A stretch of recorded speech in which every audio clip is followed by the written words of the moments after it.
debe tener un derecho absoluto a elegir lo que le sucede a su propio cuerpo, a condición de que paga por su elección con su propio dinero y su propio dolor.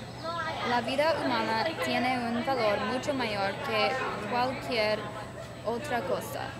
Por lo tanto, se convierte en un asunto de religión, la moral, el derecho y la política para decidir qué restricciones para colocar en la creación y la interrupción del embarazo, y también la muerte de la vida, y en qué medida los gastos deben ser pagados por la sociedad cuando una mujer es indigente.